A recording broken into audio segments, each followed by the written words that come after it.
A ver, mi ingreso a la política fue a comienzos de los años 80 y la verdad que no fueron motivos exactamente políticos lo que me llevó a ingresar. Yo era joven, en mi familia siempre hubo simpatías por Salvador Allende y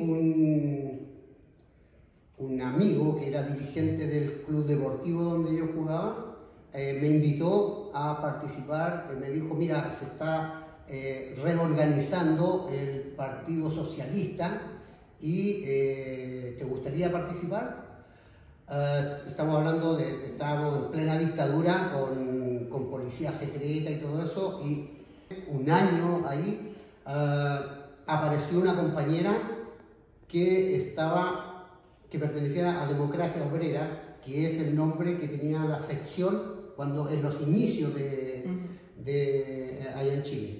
Primero conversamos, me preguntaron qué me parecía lo que estaba haciendo y me pasaron unos documentos para leer y quedamos en juntarnos a la semana siguiente y yo al mes ya pertenecía ya a Democracia Obrera.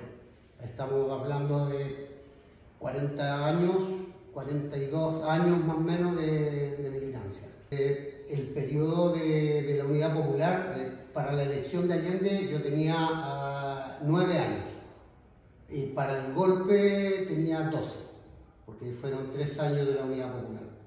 De lo que recuerdo de los 3 años, una de las cosas que me marcó mucho es lo que yo explicaba, que parece algo muy trivial, pero en la situación económica del país, de Chile en esos años, era muy importante, y que era la promesa de medio litro de leche para cada niño del país.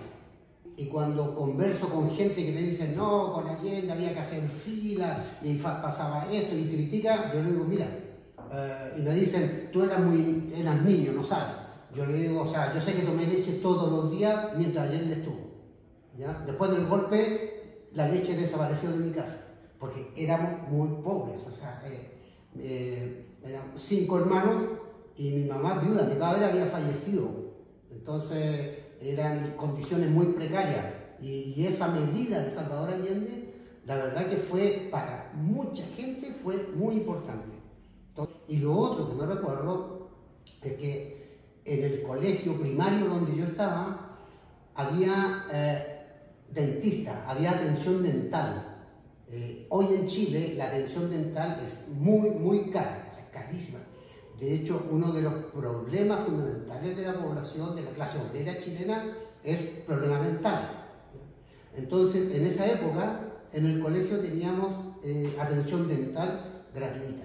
Si bien me recuerdo que teníamos que hacer enormes filas por ejemplo, para comprar pan, para comprar azúcar, pero también, aunque era niño, o sea, yo sabía que eso no era un problema del gobierno, era un problema de que la burguesía acaparaba todos los alimentos y en esos tiempos habían comandos de jóvenes y de obreros y de mujeres que se dedicaban a descubrir un negocio que tuviera sus bodegas llenas de alimentos y que no las vendían.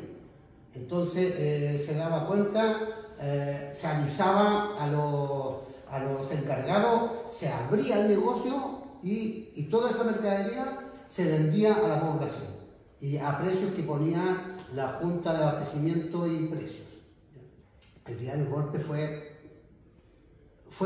curioso, la verdad, fue curioso, porque yo estaba en el colegio y de pronto llegó la hora que había que entrar a clase y no había nadie. Y estábamos con otros 10, 12 compañeros en el patio conversando y felices porque pasaron las 8 de la mañana, las 9 y no había profesores, no había nadie en el colegio, entonces ya no hay clase. Hasta que llegaron a buscar a uno de nuestros compañeros, un hermano mayor, y le dijo, no, ya no hay más clases, nos vamos. Entonces, oye, ¿por qué no? ¿Por qué no hay más clases? No, porque hay un golpe de Estado. Yo no tenía idea de lo que era eso. Así que nos fuimos. Como no había clase, nos fuimos, tomé una micro, me acuerdo, un bus, ¿ya? Porque donde yo estudiaba era bastante distancia, 1 hora en bus entre el colegio y mi casa. Y recuerdo que cuando el bus iba en el trayecto, lo desviaron de la ruta y de pronto se detuvo en una esquina y pasaron como 6 tanques, ¿ya? Que yo en mi vida había visto un tanque. Mis hermanas ya estaban en la casa, mi mamá estaba en la casa y al rato, no sé, 4 de la tarde, decretaron toque de queda, estado de sitio y todo eso, y no se podía salir. Y incluso era tal que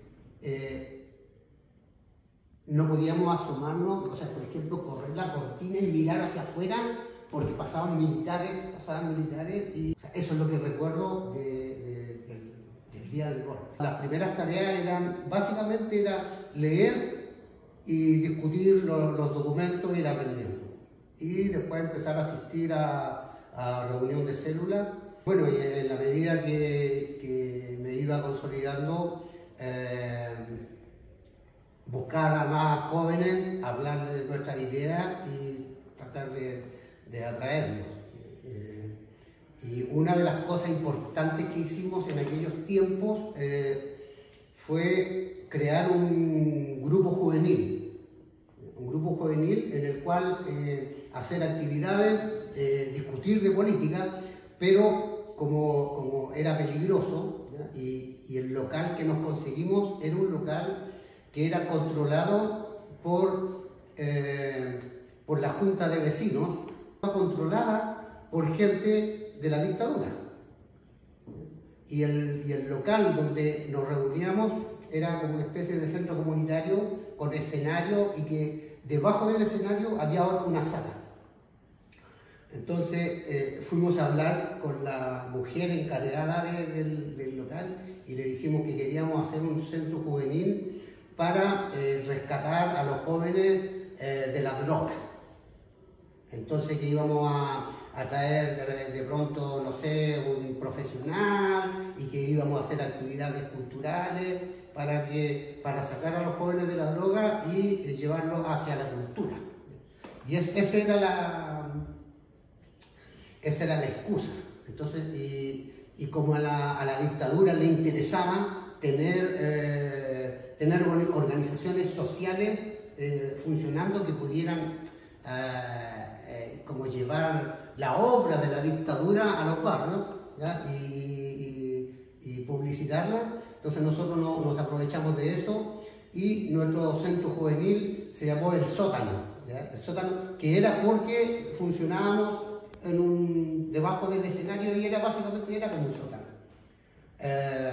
Hicimos mucho tiempo ese centro, logramos atraer a bastantes jóvenes. Estuvo gente invitada, ¿ya? En ese tiempo, gente del Partido Socialista, por ejemplo, que todavía era gente de izquierda en aquellos tiempos, y los invitábamos a dar charlas y bueno, escribir el periódico. Y la verdad que el periódico era un periódico muy artesanal, o sea, hecho a mano. De hecho, los primeros ni siquiera eran escritos en máquina de escribir, sino que a mano, ¿ya? Una hoja que se escribía encima podía ser con máquina de escribir, pero nosotros la verdad es que primero lo hacíamos escribiendo a mano, y después lo poníamos en el stencil artesanal, le poníamos iba una tela, le poníamos tinta y la partíamos. Después había que sacarlo 2 horas ahí para que se secara la tinta, y después un corchete, eran, no sé, 4 hojas. Las primeras manifestaciones fueron a principios de los años 80, en donde la represión había bajado un tanto, habían, o sea, pequeñas aperturas, muy pequeñas, y comenzó eso con un primer llamado a protesta nacional, que surgió desde los trabajadores del cobre. Apoyábamos las manifestaciones básicamente con consignas como no más alzas de precios de los alimentos, no sé, libertad, democracia, consignas muy básicas, pero que eran lo que se requería en aquellos primeros tiempos. Fueron años complicados porque seguía muriendo gente, en cada llamado a protesta seguía muriendo gente. Entonces, básicamente, y nosotros, si bien es cierto, participamos de las movilizaciones, pero el énfasis nuestro era la educación política. O sea, entender qué había pasado, ¿ya? Y entender qué estaba ocurriendo. Y un poco tomar las consignas que tenía el Partido Comunista y el Partido Socialista, que eran unos partidos bastante reformistas. Entonces tomábamos esas consignas y le agregábamos algo más. Por ejemplo, ellos decían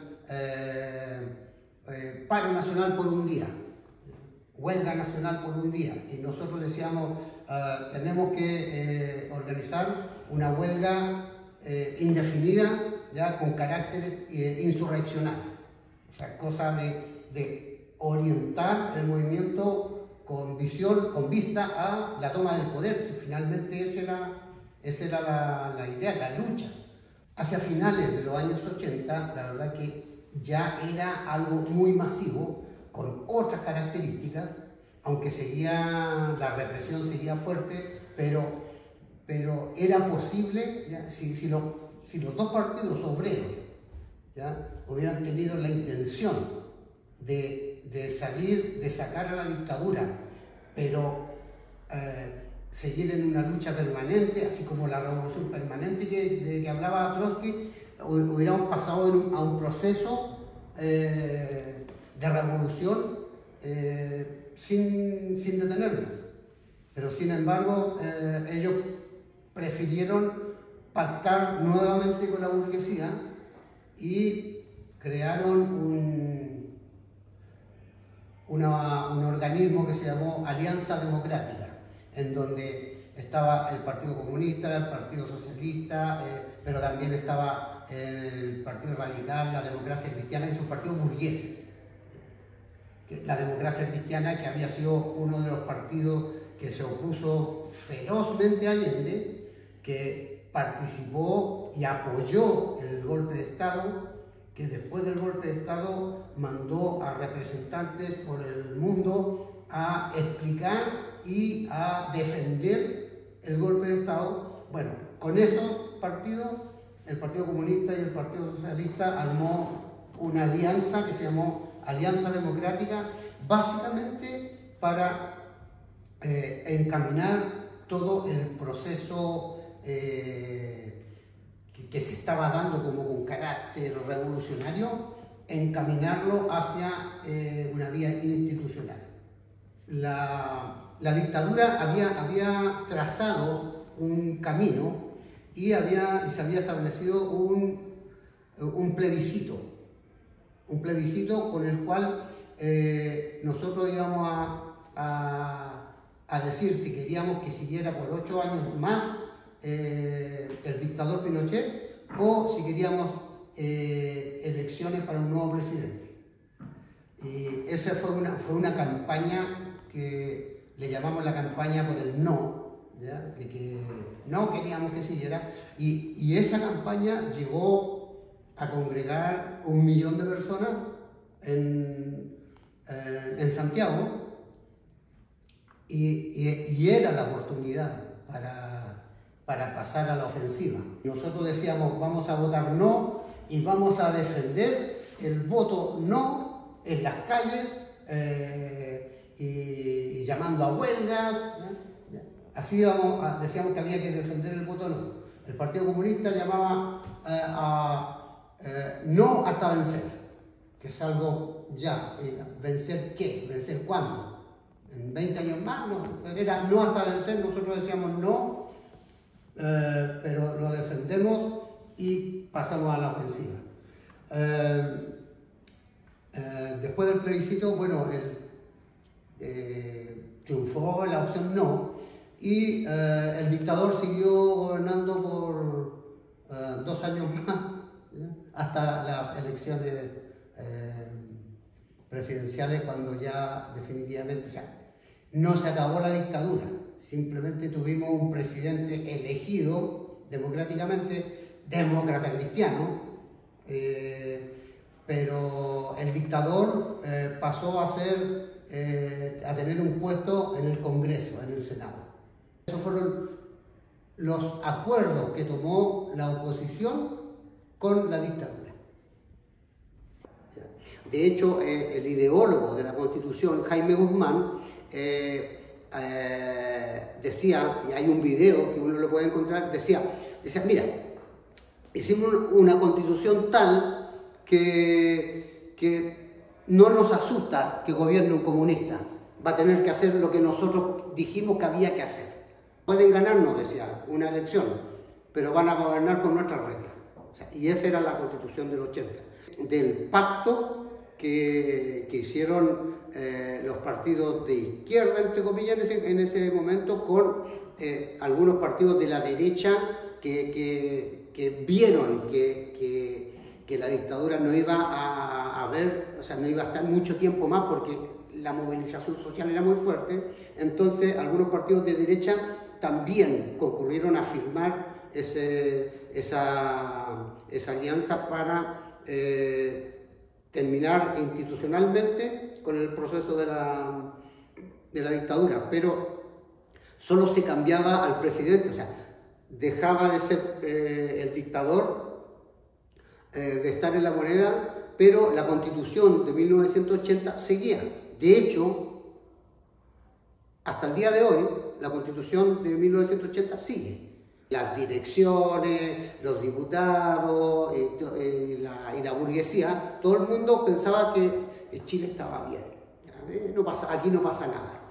Incluso, por ejemplo, algunos activistas más ultra, ¿ya? Y con menos preparación política, nosotros decíamos, se está fraguando algo. O sea, aquí va a pasar algo. No sabemos cuándo va a pasar, ¿ya? Pero va a pasar. El gobierno decidió alzar la tarifa del subte en 30 pesos.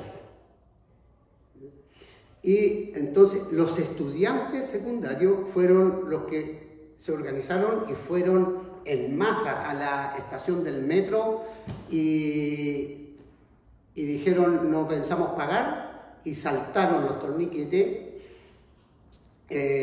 coparon las estaciones del metro y nació la consigna esa. No son 30 pesos, son 30 años, con lo cual ya estaba dando cuenta de esa ley de la dialéctica, de pequeños cambios, hasta que de repente se produce un salto cualitativo y cambia todo. Y eso fue el 19 de octubre, un cambio cualitativo en la situación, o sea, que nadie se lo esperaba, ¿ya? Porque se suponía que Chile era un paraíso neoliberal donde todo funcionaba. No estaban mirando a la totalidad de Chile, estaban mirando al 20% que lograba los beneficios de ese crecimiento. El otro 80% no lo lograba. Las lecciones que sacamos del periodo de la Unidad Popular y del golpe militar es que todas esas ilusiones de los partidos reformistas conducen necesariamente a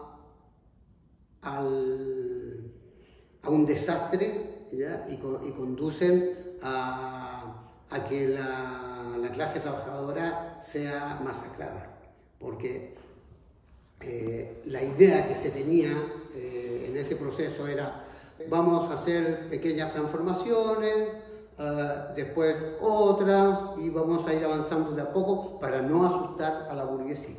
Entonces de a poco, y un día nos vamos a despertar, ¡oh, socialismo! ¿Ya?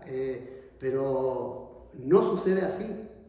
Y no sucede así de tal manera de que, o sea, hay experiencia histórica, o sea, está la Comuna de París, está la Guerra Civil Española, ¿ya? Que muestra que cuando cuando intentas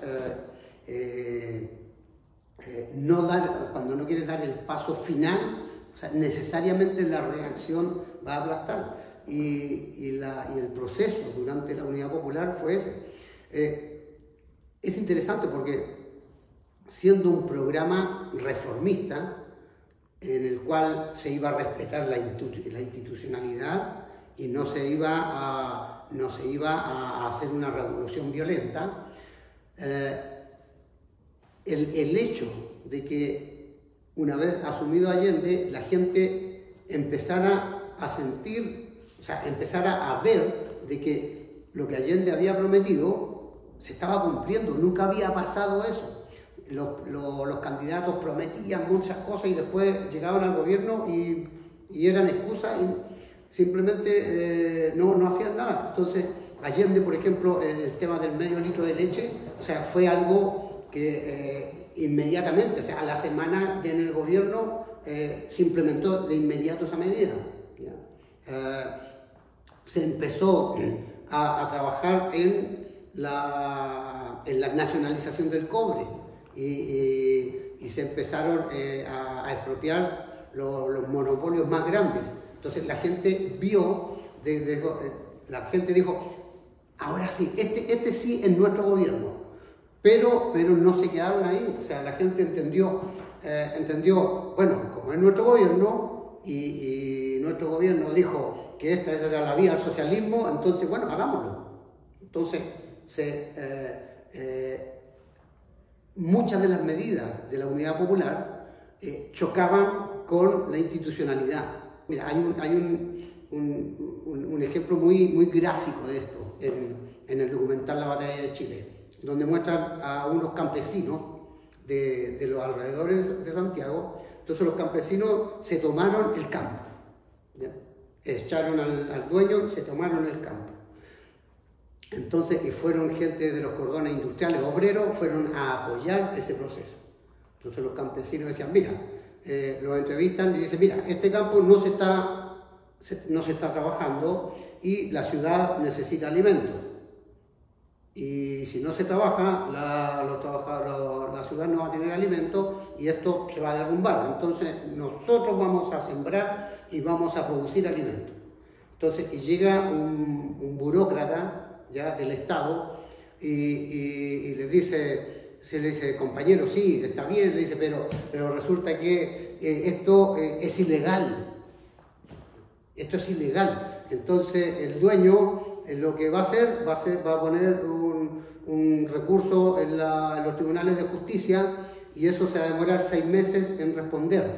Entonces los campesinos decían, y nosotros no vamos a esperar 6 meses. ¿Ya? Y además decían que sabemos que es ilegal, no nos importa que sea ilegal, lo sabemos, pero ilegal es que él no quiera producir y nosotros sí queremos, por lo tanto nos vamos a quedar con el campo y lo vamos a producir. Y el burócrata le decía, pero compañero, lo que pasa es que las cosas hay que hacerlas dentro de la legalidad, porque si no el presidente va a tener problemas y lo van a acusar constitucionalmente. ¿Ya? Y esas cosas, los trabajadores empezaron a pensar o sea, no podemos hacer esto porque es de fulano de tal, no podemos hacer este otro porque los tribunales nos van a decir que no. Esta empresa no la podemos tocar porque es de los ingleses, esta otra es de los franceses y el otro del Club de París. Decía, o sea, ¿y qué hacemos? Decía, no, pero es que el gobierno va a mandar un proyecto de ley al Congreso, compañero, le decía, y el Congreso lo frenaba todo. O sea, mira, en el año 1973, creo que el Congreso rechazó alrededor de 84 proyectos de ley de Salvador Allende. O sea, cualquier ley que él quisiera promulgar, el Congreso la rechazaba. Entonces, los trabajadores se enfrentaban a que la legalidad les prohibía hacer cosas, pero ellos las querían hacer. Por ejemplo, Estados Unidos tenía un bloqueo, ¿ya? Y no vendían repuestos para las maquinarias. Entonces una maquinaria se estropeaba y no había repuesto, no se podía producir. Decía, bueno, ya, Estados Unidos no nos vende repuesto, nosotros fabricamos el repuesto. El dueño de las tierras no quiere sembrar, nosotros vamos a sembrar, nos quedamos con esto.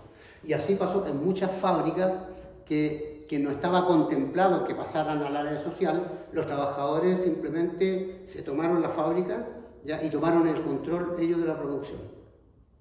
O sea, ese era el germen, los brotes del poder popular. Pero eso iba de manera paralela al gobierno, ¿ya? Y de hecho hasta se enfrentaba con el gobierno. Entonces, como explicaba Tony, por ejemplo, el Partido Comunista y el Partido Socialista estaban contra la formación de cordones industriales. Estaban porque no los podían controlar ellos. Entonces ellos tenían la idea de hacer comandos comunales, donde iba un burócrata y organizaba él las cosas y ellos mandaban. Por el poder popular se formó un poder paralelo, ¿ya? Y que iba bien encaminado, pero sin dirección, o sea, sin un partido, ¿ya? Que pudiera... Finalmente eran soviets del estilo chileno, eran soviets porque eran un grupo de empresas que se organizaban o elegían a una dirección y con otro grupo de empresas de otro sector que elegía su dirección y eso se unían. Entonces se canalizaba la producción y además también se coordinaba la distribución de alimentos. O sea, eso era la situación de doble poder que existía y el gobierno, mientras tanto, pretendía devolver una cantidad importante de fábricas que los obreros lo habían tomado en sus manos, devolvérsela a los antiguos patrones, a los antiguos capitalistas, para atraer a parte de la burguesía para pactar con ellos y poder seguir gobernando. Y los trabajadores, por el otro lado, decían: necesitamos armas. Y ahí estaba, como no había un partido revolucionario que pudiera darle conducción a eso y que el poder popular sobrepasara al poder administrativo. Finalmente el tema era lo que se plantea como, a ver, el Estado burgués frente a iniciativas de corte socialista. El Estado burgués no era apto para las medidas socialistas que estaban impulsando los trabajadores. Chocaban a cada rato, por lo tanto, los trabajadores sacaron la conclusión de que había que sobrepasar eso. Y los trabajadores, por ejemplo, en una de las manifestaciones grandes apoyando a Allende, los trabajadores decían a cerrar el Congreso Nacional. O sea, habían entendido que el Congreso era un freno, ¿ya? Y los trabajadores eran trabajadores que tenían educación primaria, trabajadores que nunca leyeron El Estado de la Revolución, ni El Capital de Marx, ni el Manifiesto Comunista. No, lo aprendieron ahí en la fábrica, en el trabajo, en la dificultad. Ahí aprendieron y sacaron conclusiones marxistas sin saber que eran conclusiones marxistas. O sea, la dinámica que se dio fue 2 millones de personas en Santiago, en las calles. 2 millones, o sea, algo que no se había visto. Estamos hablando de que desde el norte, desde Arica hasta Punta Arenas, en el sur, 5.000 kilómetros de extensión que tiene Chile, en cada pueblo, en cada ciudad, habían manifestaciones. O sea, hoy, al día de hoy, ya, por ejemplo, si alguien puede recorrer desde Arica a Punta Arenas, va a encontrar los grafitis en las murallas de aquellos tiempos. O sea, fue generalizado. Al no existir un partido que canalizara eso, nuevamente los partidos institucionales con representación parlamentaria, hubo una semana en donde prácticamente el poder del presidente estaba en el aire. O sea, una semana en donde prácticamente no había poder. Fueron momentos donde Sebastián Piñera, un gobierno de derecha que estaba gobernando, decretó estado de sitio, toque de queda y sacó a los militares a la calle. O sea, lo mismo que en dictadura, pero pasó algo que nadie se lo esperaba. Los jóvenes habían nacido después de la dictadura. Los jóvenes nunca se enfrentaron a los militares nunca le pusieron un fusil aquí como a mí. Entonces, cuando los militares salieron a la calle, los jóvenes con toque de queda y todo, no se entraron a sus casas. No se entraron, ¿ya? Y también quedó demostrado que los militares no estaban dispuestos a ir y disparar. Iba a ser peligroso, o sea, si los militares se pasan al lado del pueblo, entonces la burguesía y los partidos con representación parlamentaria rápidamente se juntaron de madrugada y en una noche redactaron un acuerdo que se llamó Acuerdo por la Paz. El único representante de la nueva fuerza que había emergido, que es el Frente Amplio, algo similar a Podemos en España, el único representante de esa fuerza que estaba teniendo mucho prestigio, el presidente actual fue y firmó ese Acuerdo por la Paz, Gabriel Boric. El proceso finalmente fue encaminado, ¿ya? Se dictó todo un reglamento y se llamó a un plebiscito para que la ciudadanía se manifestara y dijera si quería cambiar la Constitución, sí o no, y si quería cambiarla, quién tenía que redactarla, si la redactaba el Congreso, si era mitad Congreso, mitad elegido, o si era 100% por representantes elegidos por votación popular. El 80% de la población dijo queremos una nueva Constitución y el 72-73% dijo queremos que sea 100% elegidos los representantes. Por lo tanto, quedó establecido que la gente no quería al Congreso redactando nada. Y fue una campaña feroz del terror contra el proceso.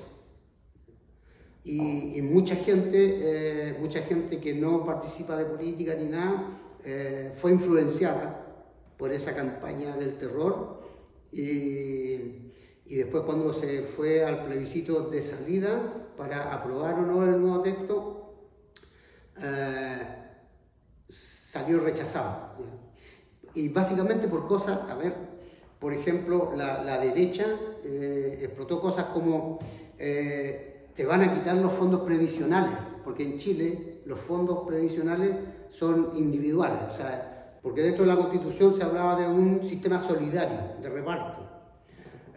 Y otra cosa, y también mucha fake news, una campaña feroz, y terminó siendo rechazado ese proceso y se abrió un nuevo proceso. Pero este nuevo proceso es absolutamente antidemocrático. La derecha, en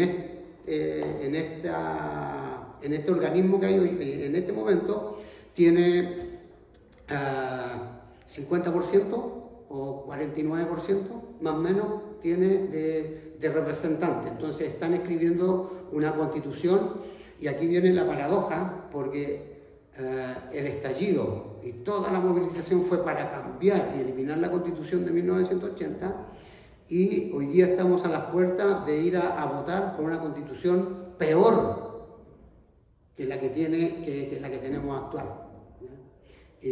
Porque en la constitución del 80 los militares no se atrevieron a tocar el cobre. ¿Ya? Entonces en la constitución de la dictadura la minería del cobre sigue siendo de Chile, aunque inventaron todas unas leyes de concesión para entregársela a las empresas multinacionales para explotar. Pero bueno, hoy día la derecha pretende entregar completa toda la minería del cobre, pretenden seguir manteniendo el sistema de previsión social. El estallido social se dio por 30 años de abuso, por 30 años de privatizaciones, porque la dictadura privatizó parte de la economía, pero la concertación de Partidos por la Democracia desde el año 90 hacia adelante, que gobernó por 30 años, profundizó las privatizaciones. Y así, por ejemplo, vendió las empresas sanitarias, el agua potable es privada, la generación eléctrica es privada, la distribución eléctrica es privada, las carreteras son privadas, la salud es privada, la educación es privada y la construcción de viviendas sociales es privada. ¿ya? Y todo eso lo hizo la Concertación después de la dictadura. Siempre, ¿ya? Y en todo el mundo, el grave problema de la clase trabajadora es la falta de un partido revolucionario que oriente las movilizaciones, ¿verdad?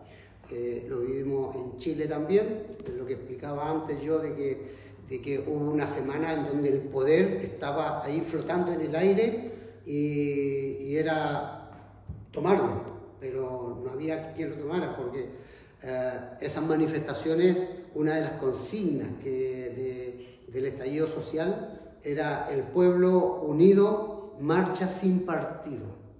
El desprestigio de los partidos políticos había sido tal que la gente no quería saber de partidos políticos.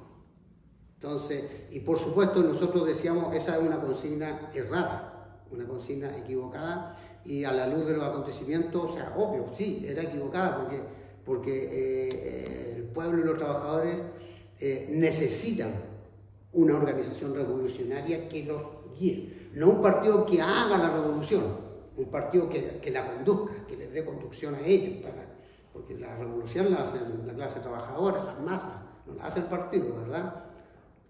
Entonces, nuestro trabajo hoy día está orientado, uno, a fortalecer la organización, a fortalecer nuestra sección, a traer más compañeros, hacer educación política. Frente a este nuevo proceso constituyente, nosotros nos declaramos que vamos a estar en contra, ¿ya? Va a haber un plebiscito en diciembre que va a llamar a estar a favor o en contra de este texto de constitución nueva que se está haciendo en este momento. Entonces nosotros decimos, vamos a votar en contra y exigimos una asamblea constituyente soberana. Entonces, porque votar en contra significa que va a quedar la constitución de la dictadura. Entonces nosotros decimos, este proceso lo vamos a abortar, lo vamos a rechazar, vamos a estar en contra y exigimos que se abra un proceso para una asamblea constituyente soberana realmente democrática. O sea, esa es nuestra posición actual frente a este